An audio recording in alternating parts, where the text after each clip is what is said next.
Joining me now to discuss external actors and the funding behind the anti-Israel protests is retired Colonel ניושאם. He is a senior fellow at the Center for Security Policy and the author of When China Attacks.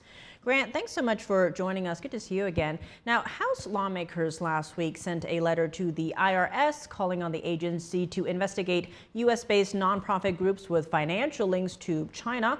The letter obtained by the Free Beacon singles out the People's Forum, a group that helped organize anti-Israel walkouts in New York City public schools, as well as other anti-Israel protests. What do we know about this group and its alleged links to the Chinese regime? Well, the People's Forum is funded by a tech entrepreneur who made a ton of money, a fellow named Neville Roy Singham. And his ties to Marxism, his affection with it goes back really to his young days.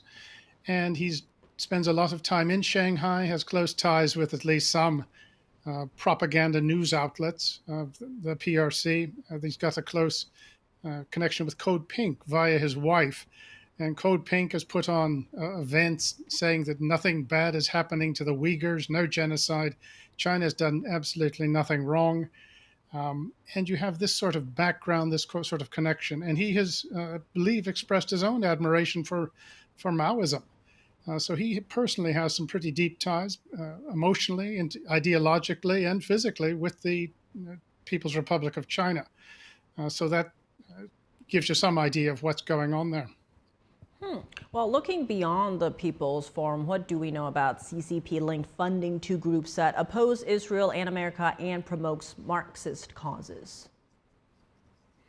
Well, one which comes immediately to mind is Black Lives Matter, that caused so much trouble a few years ago and has come out very pro-Hamas, very anti-Israel. In fact, the co-founder of it said around 2017 she thought Israel should be destroyed.